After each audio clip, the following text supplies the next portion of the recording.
What's good, everybody?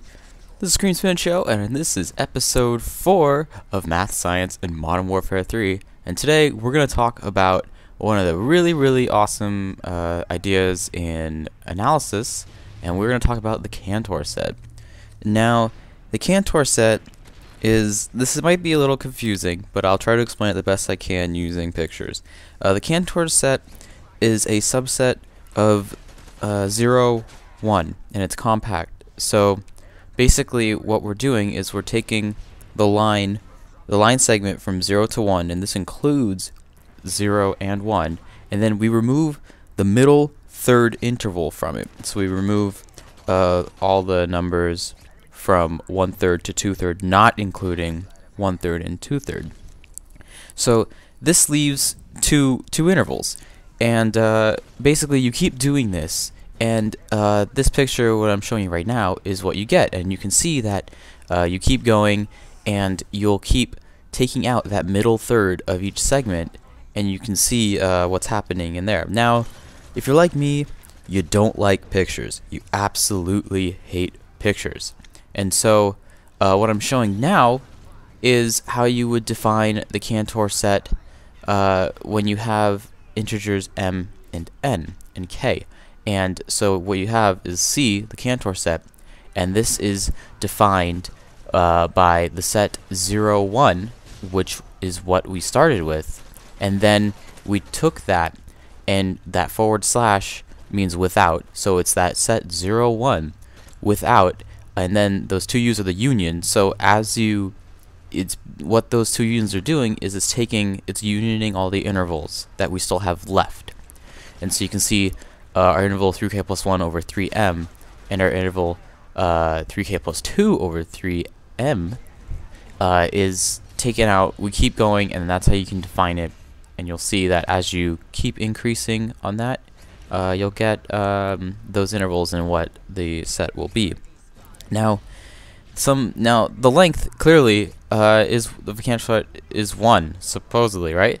Because you're going from 0 to 1 and they're both closed. But what if I were to tell you that the sum of all of the segments that you removed is also 1? And here's a quick proof of that. At the first step, we removed one interval, right? And this interval had length 1/3, right? We removed the middle third of that big line.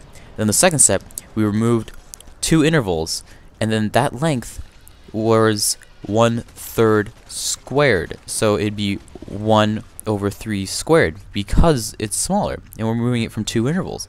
Then at the nth step, when we do it an infinite amount of times, you remove 2 n-1 intervals of length 1 over 3 to the n, right? And this makes sense. It's really a sequence. And so when you have the sums of the lengths, let's add those up, right? And so you get 1/3 plus 2 times 1 over 3 squared plus, and then at the end step we have 2 to the n-1 times 1 over 3 to the n, right? And then let's simplify this, right? We know we have our sequence, we have our series, and we can see the last term of it because we generalized it. So we have the sequence, the sum from n equals 1 to infinity of 2n-1 over 3n, and then we're going to simplify this. And so we take out the 1/3, and then we have 1/3 times the sum from n equals 0 to infinity of 2 to the 3rd n. And so we can use this, and then look what we get. We have 1/3 and then multiplied by 1 over 1 minus 2/3. And remember, that's the solution to a geometric series.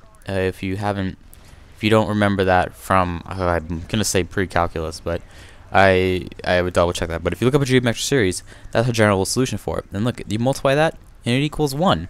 So we have a line of length 1, and then we're taking away all the intervals, and the distance that we removed is also equal 1, which I think is really cool. Now, something else that's also pretty ingenious about this set is that you can't count all the numbers in it, which I think is really cool. So suppose that we know that there's only a finite number of endpoints in this set, right? Because we're working with 0 and 1, and we keep taking away that third. And so, as a consequence of this, the set of points that are removed will be an open interval, and that would be countable. And so, since it is since you can't count that completely because of the open intervals, you're gonna have points other than the endpoints in that section. And so we know that if you apply the ternary expansion of 1/4, you get 1/4 equals 0.020202, and that just keeps going.